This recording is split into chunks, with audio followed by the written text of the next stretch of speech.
Marang hapon, umaga, tanghali sa lahat ng mga kababayan natin na nakikinig sa Ibayong Dagat, ang mga pinakamamahal natin na mga OFW. Nako po, dyan sa Dubai, nung nakaraan nagpunta ang ating presidenteng bulol. Yung ating presidenteng bulol, nagpunta dyan sa UAE. Dyan yan sa may Dubai. Oy, mga taga Dubai. Oh, pinakita naman nila merong mga Pilipino na nagpunta. Yun nga lang, mga nakanganga. Mga nakaganon. Mga nakanganga, ganyan. Oh, kasi nabulol-bulol pa yung presidente natin diyan. Tsaka alam mo ikaw BBM. Oh, ito natin i-ano na natin to. Seryoso na tayo. Hindi ka ba nahihiya sa ginagawa mo na pumunta ka diyan tapos tinarantado ka? Tinarantado siya ng mga ng mga tao niya. Bakit? Puta, may live band na naman. May nagkakaraoke na naman sila. Putang ina nitong mga to. Kahit saan bansa magpunta, basta may mic, kanta ng kantang mga hayop, kala mong gagaling magsipagkanta. O, kanta-kanta silang ganon. Tapos, habang pinakikilala siya, Your Excellency, Ferdinand, Edralin, Marcos Jr., palakpakan sila. Tapos alam mo kung anong kanta nila? What's up? Yung WhatsApp, alam nyo yung lyrics ng WhatsApp? Sakto pa nung siya ay naglalakad at kumakamay sa mga tao at pumapasok. Yung lyrics, until I wake up in the morning and I step outside and I take a deep breath and I get real high and putang ina, take a deep breath. Alam mo yung parang bumabatak ka. Kasi ganyan yan eh. O, babatak ka. Pagka babatak ka, hihinga ka malalim. Ganon. And I get real high and I scream from the top of my lungs, what's going on? Walang alam. What's going on? Ano nangyayari? Walang kaalam-alam. O putya, habang pumapasok si Bongbong Marcos at kumakaway-kaway, putang ina, parang sinasabi nila, hi na hi. Hi na hi. Bakit? Kasi ngayon nga, I scream from the top of my lungs, what's going on? And I get real high. Real high, sabog. Inang yan. Sinadya nyo ba yan? Sinasabotahin niyo si Bongbong Marcos, nandiyan pa naman sa ibang bansa.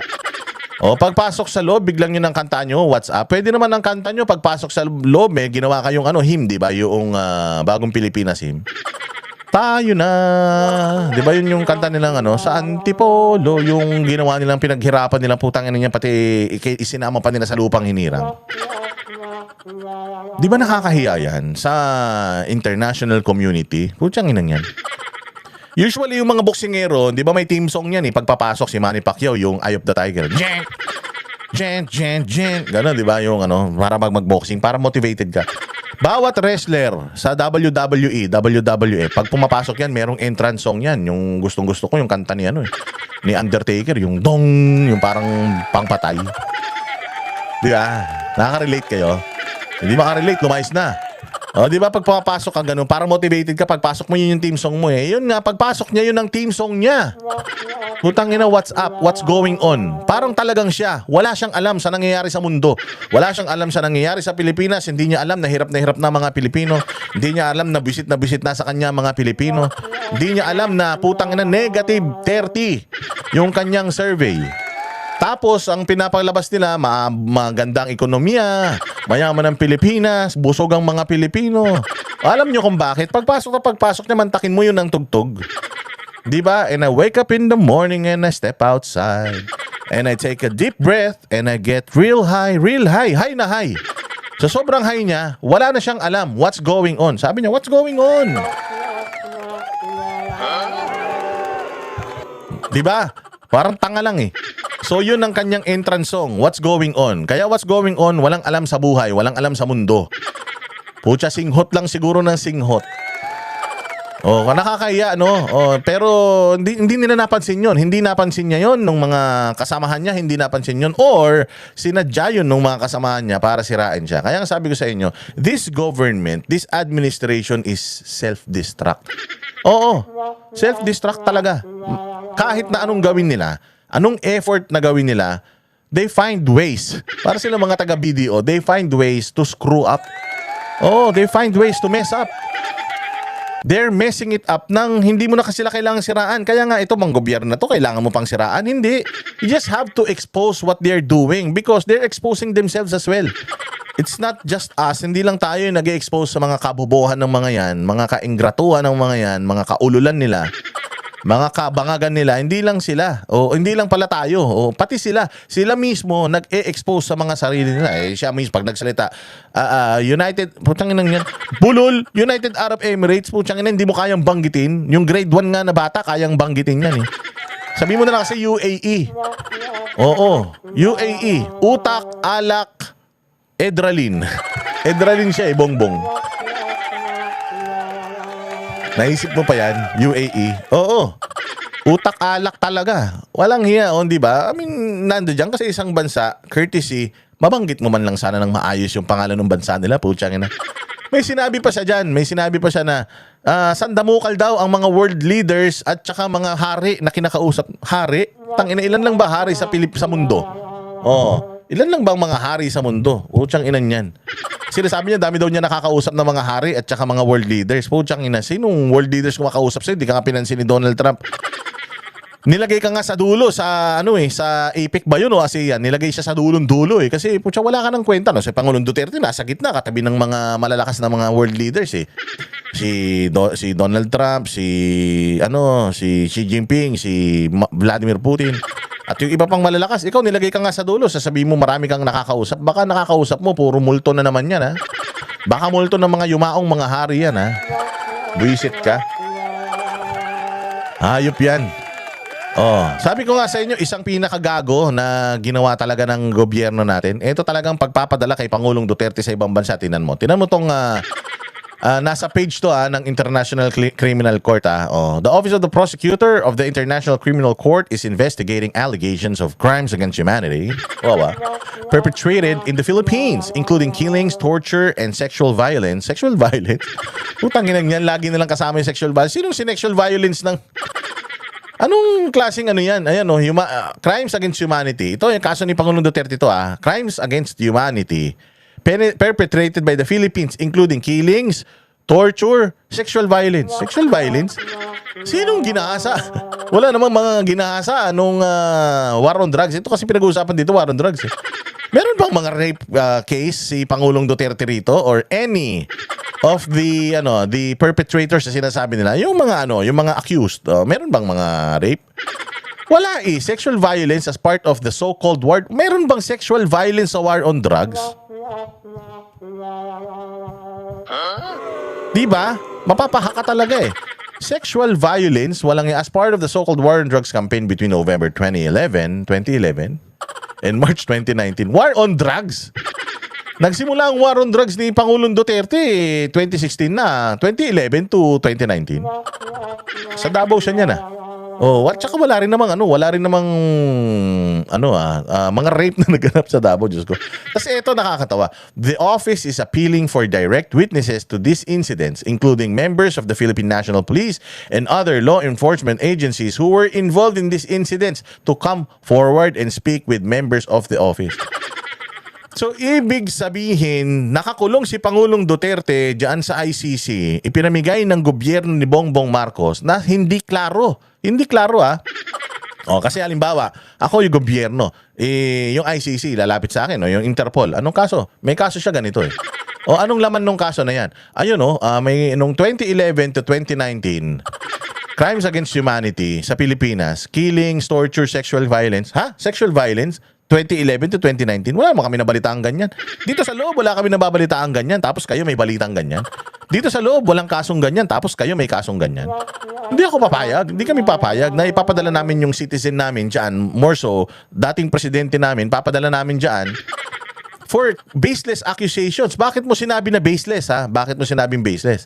Because the office is appealing for direct witnesses to these incidents, including members of the Philippine National Police. So, from 2011 to 2019, they are asking people from our country to testify. Wala pala kayong ebidensya. Hindi pa pala kayo nag-iimbestiga. Wala naman pala kayong mga hawak na mga matibay na ebidensya para mabigyan ng lakas itong sinasabi nyong mga war crimes or crimes against humanity. Kinukulong nyo na yung tao and the person has been there for almost 1 year now. At sa ngayong March, 1 taon na si Pangulong Duterte dyan. So dito mo talaga malalaman na peke talaga itong mga sinisigaw nila Father Flavie.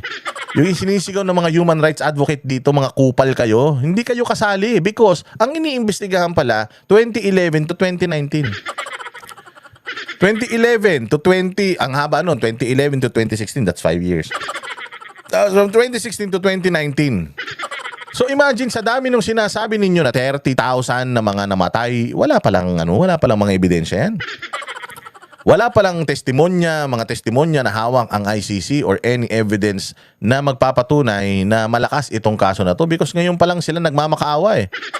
Nagmamakaawa sila na sana magkaroon ng mga witnesses sa mga incidents na ito. Witness. Pati PNP, inaano nila, hinihikayat nila. At ilan tong pinag-uusapan natin dito? If I'm not mistaken, walang 50 pagkamatay ito. Walang 50 pagkamatay ang sinisigaw ng mga kupal na mga pare sa Pilipinas. 30,000. Tangina, pati nabangungot na dengue, dinamay nyo. Baka pati yung mga namatay ng dengbaksya, dinamay nyo dyan ha. Mga hayop kayo talaga. So, dito, do you have any information about the alleged crimes committed during the war on drugs? Ayan, nagtatanong sila, meron ba kayong alam? So, nag-i-investigate pa lang kayo, you're still getting information, and yet, yung dating presidente namin nakakulong, kaya ito talaga si Bongbong, sabog eh. Sabog talaga kasi para ipamigay mo yung isang tao sa ibang bansa sa korte doon na walang dahilan. Walang dahilan. Ayan wala talagang dahilan. Wala silang ebidensya eh. Because kung ang ICC, kung may ebidensya sila, hindi na sila manghihingi ng mga dagdag na mga testimonya at mga witnesses. Di sila magmamakaawa. Ibig sabihin, ngayon pa lang kayo nag-gather ng information, isang taon nyo nang ikinulong yung tao. Ang pinakamasaklap nito, ang pinakanakakahiya nito, pumayag ang gobyerno natin na ibigay siya, wala naman palang ebidensya laban sa kanya. Ngayon pala naghahanap. Diba? Kaya yan, sabi ko nga Boying Rimulya, John Vic Rimulya.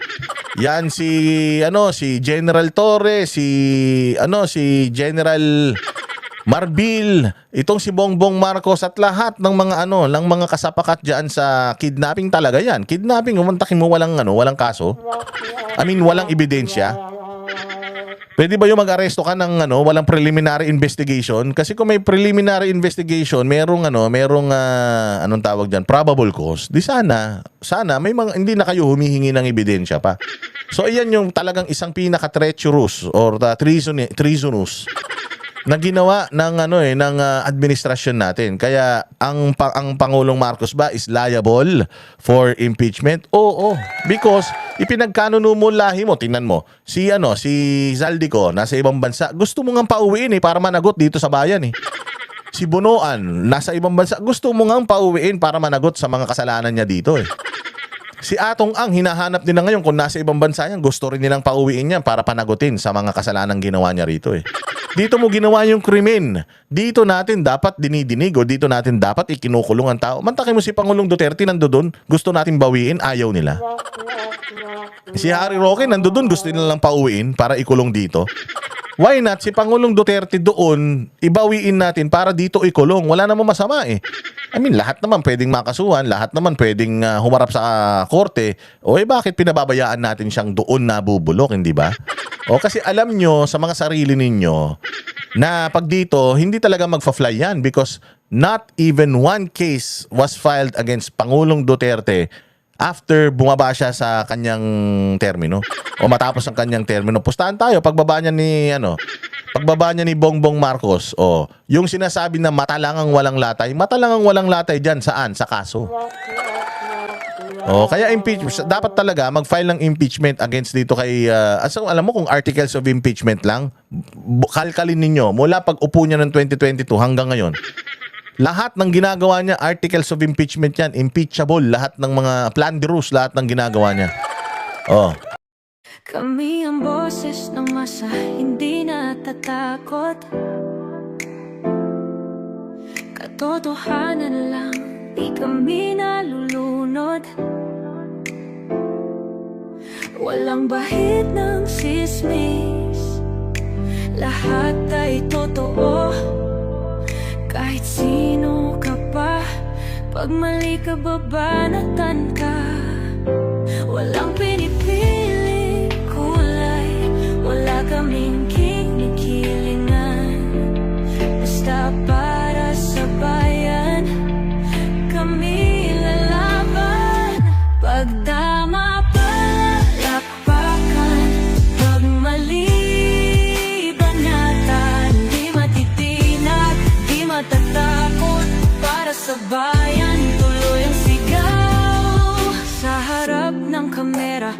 walang halong takot. Mga baluktot, lahat kayo'y tutumba. Ang hustisya at totoo, yun lang ang mahalaga. Kahit sinong harang, di kami matitinag. Walang pinipiling kulay, wala kaming kinikilingan. Basta para sa bayan, kami lalaban. Pag tama palakpakan, pag mali banatan. Di matitinag, di matatakot, para sa bayan tuloy ang sigaw. Kung nasa tama ka, ikaw ay aming kasama. Pero pag mali ka, handa ka na bang mabasag? Banateros kami, walang inuunan. Dahil bayan muna, bago ang sarili.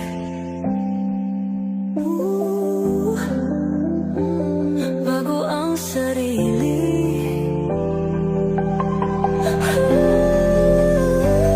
Pag tama palakpakan, pag mali banatan.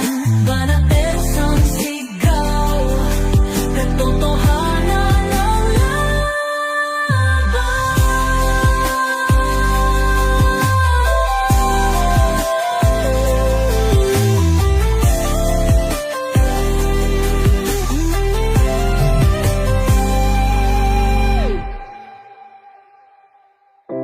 Sa harap